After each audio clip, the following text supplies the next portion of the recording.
Welcome to the WanderLearn-Podcast. This is your host, Francis Tapon. In this episode, I talked to Rufina Garay. It is part 4 of 6 episodes. That's right. Originally, I was expecting to do only 4, but now we're upping it to 6 episodes with Rufina. In this episode, we talk about whether farmers markets are scams. We also talk about the food that we grew up with, what we ate, and what made me resilient during the pandemic. Then we have an ad with Expedia, and then ultimately I take an excerpt, and this is where it gets interesting, an excerpt from KQED's Forum, where a woman is talking about injustice in the food industry. And Rufina and I debate whether the food industry is in for a reckoning. And I end with an afterward at the end of the podcast where I give some additional thoughts on that issue that I just forgot to mention in the podcast. I hope you like it. Enjoyed this episode with Rufina Garay.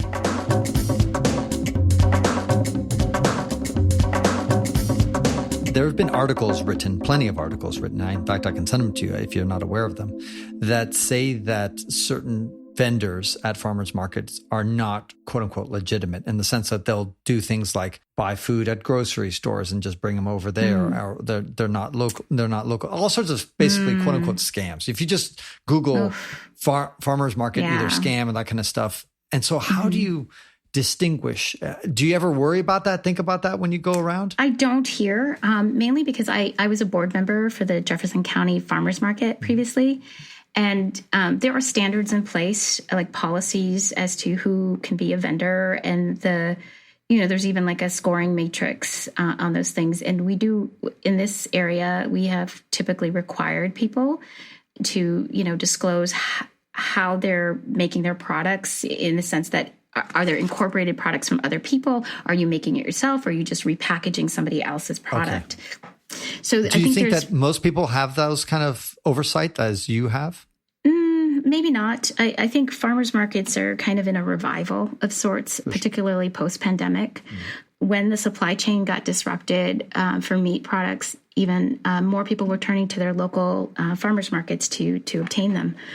And, there's often a premium paid in the local farmers market for meat and poultry products because of what it takes to raise them and care for them. And I think those are legitimate things that we should be supporting to support agrarian economies. And I think that if we can avoid having that, I guess, fraud in the farmers market, that's really important. And it would be nice if across the country people were, instituting these kinds of standards around how they accept market vendor applications. I haven't seen that really in the markets that I've shopped. So I've shopped the markets in Sheboygan, Wisconsin, Port Washington, Wisconsin, smaller places, Madison, Wisconsin. Madison, Wisconsin has like a beautiful farmers market. I couldn't tell you if, that is at such a large scale, Madison, Wisconsin, and even Union Square Market in Manhattan. Those are at such large scales. But when you walk it, you can see the produce, generally speaking. You'll know that that's from a farm. Like, you'll see the dirt still on some of it. You can see the dirt under the fingers of the vendor.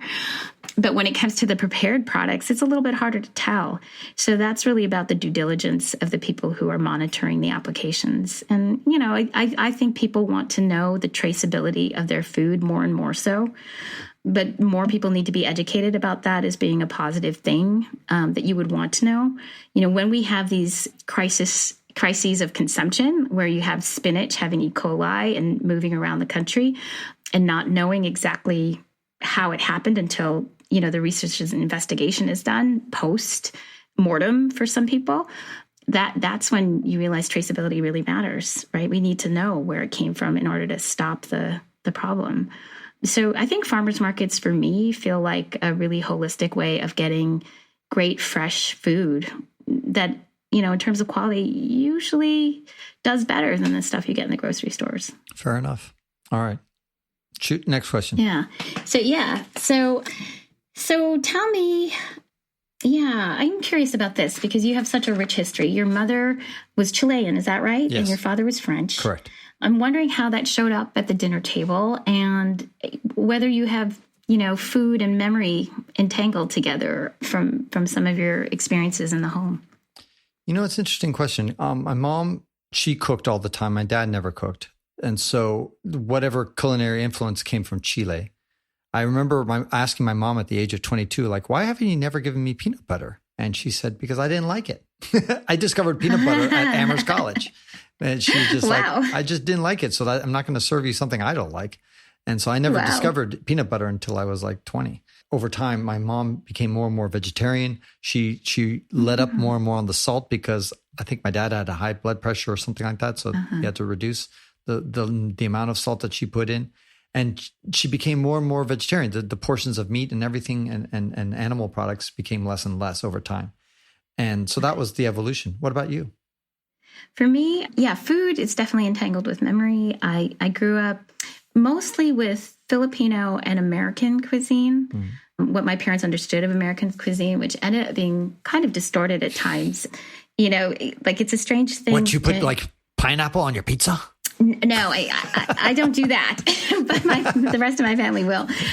No, it showed up in distortions where products were misunderstood or not understood, right? So like we were able to convince my parents, for example, that Twinkies were breakfast food because they really didn't understand what they were. Right. And so we went through a stretch probably like in the first to second grade where we were like, you allow, in the Philippines, sometimes people have cake for breakfast, but when they're having cake for breakfast, it's made out of ube, which is like a root vegetable, Right. So it's a different kind of cake. Or babinka, which, has coconut milk and some other things, and it's high caloric food, but you're going to burn it off. Can you even buy a Twinkie anymore? I think you can. I know I've seen the Hostess cupcakes, right, which was a close second to the Twinkie, but so things like that got distorted. But a traditional thing that we would eat would be a chicken adobo, which you're seeing that image kind of float around on Instagram, and people have given their different takes on it, with people wanting to cook more Asian dishes in a time in response to some of the anti-Asian violence. But I would say that for me, the Filipino tradition of gathering and eating food together is one of the most fabulous traditions, because time is given for storytelling and for catching up with people whom you might not have seen, whether it's for several weeks or a month or whatnot. And there's so much joy in it, so much joy in the eating, so much, lingering that happens. And I would say that I sort of miss that aspect of sharing food. I think, the pandemic has made it difficult to gather. And then, as a society, we've gotten so trapped by the scheduling of things that carving out big chunks of time to have those kind of larger gatherings and, just to simply talk and eat. Like, most of the time these days, people are talking, eating, working, and texting all at the same time. Yep. And so the latter two take away from the other two. And to me, that's sort of a loss on our part. I think there's something about culture and, the social fabric of American society that we're missing out on. The faster our food systems get, the more we demand immediacy and, spontaneous fulfillment of our food needs, the less we're kind of appreciating and taking things slow. I think it's one of the reasons why when slow food became a thing, there were people who were ready to take that on and make that part of how they want to exist in the world. Right. So, and for people who don't know slow food, it's really an organization that was started by a man named Petrini close to Torino. And it was in response to fast food. Right, hitting Italy and trying to kind of stave off that taking over the culture because they'd seen what it had done in the U.S. Yeah. So taking a slow approach, I think, is something that I'm in favor of. And when I think of my memories, like I don't have a lot of fast food memories. The only thing that I will say, in contradiction to that is sports games. Being a cheerleader as a grade school student, we used to go out for, fast food afterwards, and that was kind of fun. And that's an immediate thing that you can do with people. So there's a place for all of it. There's definitely a place for all of it. Right. Yeah, it's definitely one thing that separates American culture from a lot of other cultures, although we are infecting the rest of the world, is that in most of other cultures in the world, food is a family affair and certainly or social affair, versus Americans are probably the least social eaters, if you will. But I'm glad there's a slow food movement to kind of counteract that. Next question. What has made you resilient through the pandemic and the lockdown when travel was restricted?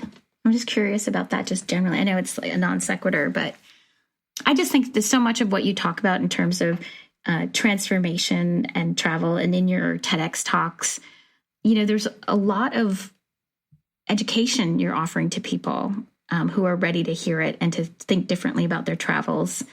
And I feel like you're opening people's eyes to what can be learned in these moments of connection with other people. And I can imagine that in the pandemic, there was just less connection possible, right? Less travel possible. And I just want to know, you've always struck me as somebody who's highly resilient and highly extroverting. So what did you do for yourself? I mean, did you do different kinds of hiking, or what did you do? Yeah, it's a good question. So just like you, Rufina, I'm an extrovert, and I find that it's actually social media. One of the blessings, I suppose, of it is that it is a good substitute, maybe not a good substitute, but it's certainly a substitute for real life interaction. If you think about it, imagine how it would be in the 1920 epidemic, where the Spanish flu broke out, and then you really had to isolate, and you really, it was so different. Here, at least, you can have you and I are right now talking, and we're nowhere near each other. Yeah. I mean, and yet it feels like we're there. And so it's so much easier to isolate yourself. I realize Zoom is not the same. I understand that, but it's a lot easier. And also just social media. There's a lot of people that on Facebook, I feel like I'm following their life, even though we haven't seen each other for 20 years. I comment on their stuff, they comment on my stuff, whatever. There's a certain level of interaction. So, and also in my case, during the pandemic, I had to write my book about Africa. So traveling to all 54 African countries. And so I needed a bit of isolation anyway. And so in that sense, it was good for me. How about you? How did you deal with the pandemic? Was it really rough? Initially, it was actually quite a blessing to have more time with my family in lockdown together. Yeah. So I would say that I was able to give more time and attention, particularly to my son. Right. And what was interesting to me, like I was invited to join a particular artist group locally, which has a handful of professional artist women, and I had not given myself the space or the time to do art for such a long time, and it made such a difference because I consider myself, I only recently had words for it that I gained through a woman who was a culinary professional, part of the IACP. She called herself a multi-creative. And I thought, there it is. That's the word that I've needed, because I enjoy doing different creative things. But I had been spending a lot of my time working using, strategy and intellect and logic, right? Having practiced law. So giving myself that time to create balance in my life and do some artwork, that was really great. Like, I don't know if I can show you, like, that drawing behind me is one that I did back in law school, and that one too, I think I did in law school. And some of the things, it's kind of strange to show you, but I started doing some paintings based off of poetry and learning to kind of grapple with some of our societal challenges around opening up this Pandora's box of examining racism and looking at belonging at a deep level, creating the space for doing that as well. That was such a opening as opposed to a restriction, that the process of creating art became a mode of resilience, and the ability to spend more time cooking for each other at home also offered like this refuge, almost a return to actively cooking and creating. That to me was such a blessing. And there were so many things that were difficult about it. Knowing that so many people were suffering in the pandemic became something that I felt a need to do something about.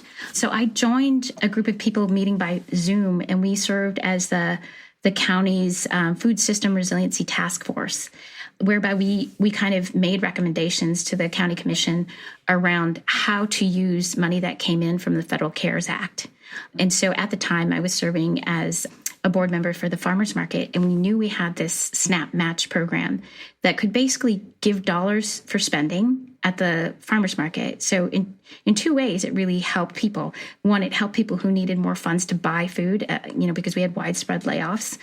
And then it helped the farmers, right, sustain their livelihoods, because it was a crippling effect for many of them with, the lack of people attending the farmers markets. Like, we really had just like such a big decrease in the number of people attending until we got our rhythm around how to distance appropriately and set up the sort of public health standards of operation. So the resilience came out of serving other people in ways that were meaningful to me and aligned with my values. Fair enough. No, it's great that you got that. I'd like to take a minute to tell you about another podcast I think you'll enjoy. If I've learned anything about you, it's that you want real talk about the world around you. That's why I think you'll like the podcast Out Travel the System, brought to you by Expedia. It's taking a transparent look at what it's like to travel these days, whether it's through stories from people who have continued cautiously traveling through the pandemic, or by staying tuned to the very latest news from the industry. Out Travel the System is backed by a solid foundation of data from Expedia, which means it can guide listeners through the best ways to maximize their travel budgets. The podcast is providing inspiration by talking to people who have made travel a central part of their lives, from professional travel bloggers to travel journalists and beyond. This season features U.S. destinations like Chicago, Boston, and New York, as well as international locations like Spain and France. The episodes will guide you through when to go, where to stay, what to do, and everything else you need to know. Look for Out Travel the System on your favorite podcast platform and like and subscribe now. We're going to play a short clip right now of the Forum podcast on KQED.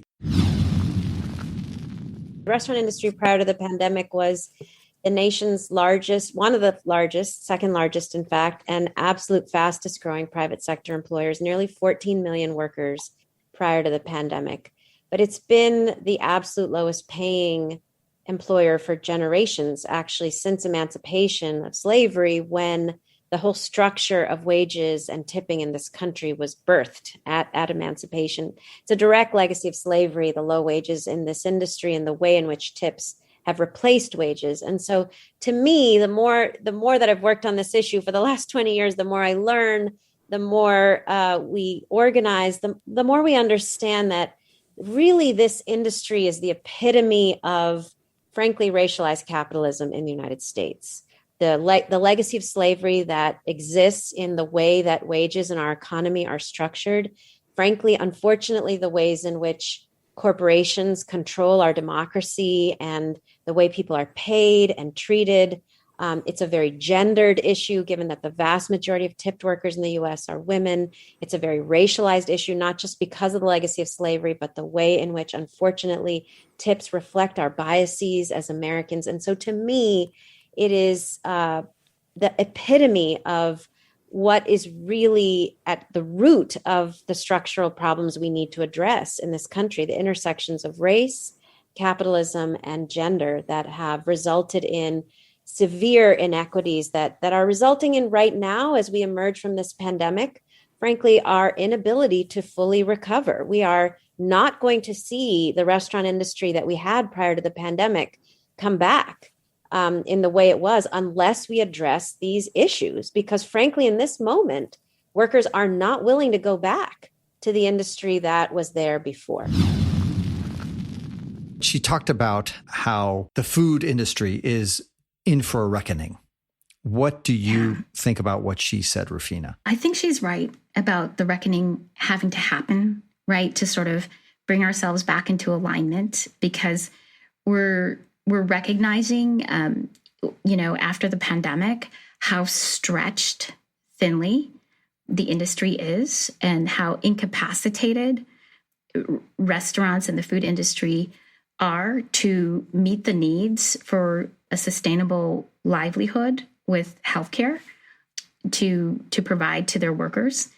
And I think that she's right. We are going to experience a shrinkage. We're going to experience a shrinkage for a couple different reasons. The pandemic really made it difficult for some restaurants. Like the margins are so thin in that industry, right? Especially like in the state of Washington, the minimum wage went up. And once that happened, right, things shifted in the business models of many restaurants. And so coming into the pandemic, people were trying to make that pivot in the first place to absorb the costs of that increase in personnel wages.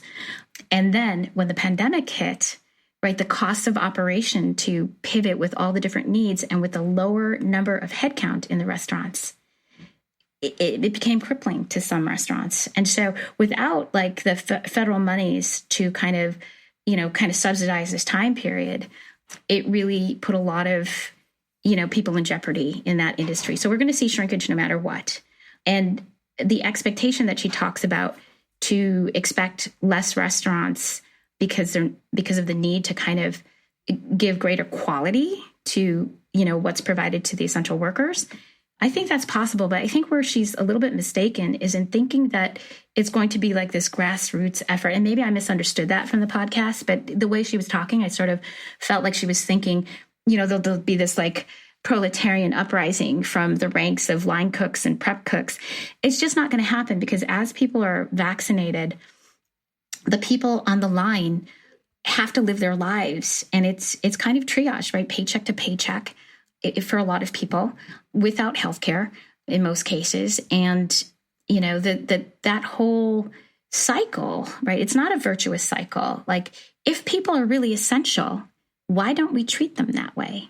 So, it's really important for people in government and in politics, people with law degrees, legislators, all these people to focus on the problem together. Even the farmers, like we can create a virtuous cycle. We can actually create a system that works for everybody, but we have to want to do it. And to be honest, I just don't think there's enough power in listening.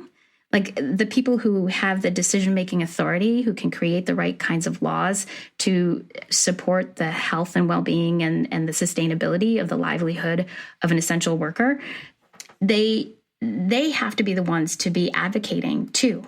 Because right now, like if I just think about the practicality of it, when I go into a restaurant, like I enjoy getting to know the server. I enjoy, like I believe in tipping, right? I believe in these kinds of things. And not everybody does. People are transactional. People are, they want what they want when they want it. And they don't necessarily see the importance of the connection with the person who's doing the service, who's in the back of the house. And for me, like that's a miss. Like that's a miss in the wholeness of the system. And I think the more people can see what they've seen in the pandemic, like how hard this industry works, how difficult it was to pivot in the pandemic, and how they made it happen, right? Like that's an expression in most kitchens, like make it happen. Right, whatever we need to have go out, we're going to get it out. We're going to get it out on time, barring, uncertain circumstances. But like you really saw people rise to the occasion and go beyond what would be necessary and to almost take like a military format to like the need to feed people. Yes, I hope that people like her begin to recognize the importance of addressing this problem. I don't think anybody would have done anything about it before the pandemic because people were comfortable. It's only in the pandemic that people began to feel uncomfortable, especially the people who forgot how to cook for themselves, right? Like the fewer restaurants were open to them. Like they couldn't get the variety of things they wanted. They had supply chain problems. So I hope that the discomfort of that moment has not passed for people so that enough focus can be given to that. But at the government level, I would say I was really ticked off, when they set up the restaurant council, right? Like Wolfgang Puck and, French Laundry's Thomas Keller called up the president and said, we want to have a talk with you, right? There's a problem in the industry. When they set up this restaurant council, largely it was all male, right? I think towards the last iteration of it, they added one female, they added one person of color. They didn't add any Asians, which kind of shocked me given how popular Chinese cuisine is. And because there are some leading thinkers out there. David Chang of Momofuku, I think, has a lot of really good ideas. I think they should have added, I think his name is Nikolai from Alinea, who he's a master of finance and really helped Alinea pivot in the pandemic. And I think his model that they used there could be replicated everywhere. And so I'm hoping to have him as a podcast guest at some point. But there are people thinking differently now about food and thinking about food in community and how one can create models that support everyone in the system. And it's not communist. It's still about making profit, but it's about having a model that is designed and intended to support the health and longevity of both the industry and the people whom the industry serves. I'm glad that you didn't agree with everything that she said, because I also didn't see as the workers of the food necessarily being the worst off ever, because I just think of my cousin who was a chef. He created 3 restaurants, and eventually he decided to just be a server, a waiter, because he was like, I make more money serving. He worked at the Ritz-Carlton, the Four Seasons, or whatever the hell he did. Anyway, sure. But he made more money as a server as he did as a chef. And she also makes a point about, the low wage. I think the minimum wage is maybe $3 an hour or whatever it is for but of course they make money in tips. And so what really matters is your total take-home pay. And I just know that waiters, yes, it's a very tough job. You're on your feet. It's very customer service oriented. It's high stress, on and on and on. But it's definitely not the bottom of the barrel when it comes to money that you can make. I don't know how much janitors make in comparison, or other people, and maybe the people who are picking the fruits off, the oranges. I imagine they're making a lot less. Anyway, waiters, there's a lot of people who are below waiters as far as total take-home income. Not that their waiters are getting super highly paid, but anyway. But I guess she's talking about the whole food industry. Front of the house and back of the house. Yeah, right. Yeah, she is.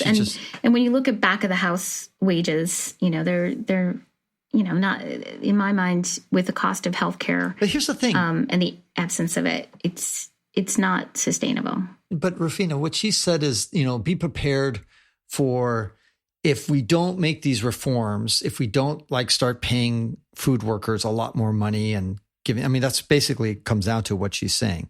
If we don't do that, expect to see a lot fewer restaurants and a lot, Okay, but here's my other contention is, okay, let's just say that we do adopt all her measures and we double the salaries of everybody out there and we double the compensation of everybody out there.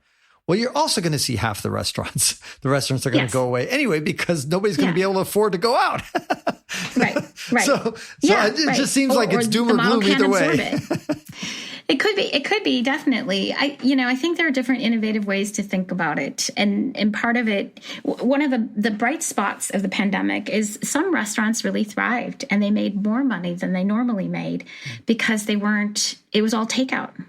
And so then you increase the number of customers you serve in the amount of time that you have with the same set of personnel. Right. So when you're talking about business models, that aspect can kind of save certain restaurant operations. And I think you'll see that some restaurants won't go back to having people linger quite as much. So I think you're going to see a different landscape of restaurants. The people who are really screwed are the 4 or 5-star restaurants. Those guys are the ones who can't do takeout. You can't go to some super expensive place and say, hey, I want to do takeout. You can, but it's Alinea. I think Alinea is one of those restaurants that did do something different. But I imagine that they're just not raking in the money as they used to, I'm guessing. Maybe I won't know until I talk to Nikolai. I don't know. Because to me, the experience of spending $500 on a meal is the whole ambiance, getting served by 17 waiters, and just the whole theatrical nature of the experience and the presentation, and then giving them into a Tupperware container and giving it to you by delivery boy on a bicycle doesn't have the same level, even if it could be the exact same thing. Yeah, well, it's interesting, right? I think one of the most heartwarming things I saw in the pandemic was people recognizing that support of the industry, support of local restaurants, for example, was a priority. It was a value in the community. Yeah. And so the entanglement of memory with food is that, people remembered like their great experiences that were given to them like a gift from these restaurants. And they remembered that in order for that restaurant to survive, they would still need to be a patron in that time frame of crisis. And so I think people did buy as much as they could from the normal places that they used to frequent. And I have to say, like, I really appreciated that about the community, so that you can still have the options once everybody's vaccinated and things open up fully again. Thanks for listening to this podcast. As you may have noticed, it is a 6-part series now instead of a 4-part series with Rufina. We talked for about 2 hours, and I thought it would be more interesting to just break it up into these smaller, bite-sized chunks that might be a little bit more digestible for people. Some people just don't have the inclination to listen to a 2.5-hour episode. That's number one. Number two, I wanted to mention something I didn't have a chance to mention in this particular episode. If you remember that clip that I took from KQED's Forum, where that woman was talking about how the restaurant industry and the food industry shows how sexist and racist our country is. And one of the things I forgot to mention is I just think that that's bullshit. I just don't think that we should always take any issue where certain groups are making less than others and just quickly assume that it is racial or driven by sexism. I know that temptation is very strong under woke ideology, that whenever there's a disparity, we always have to attribute it to racism or sexism or homophobia or whatever.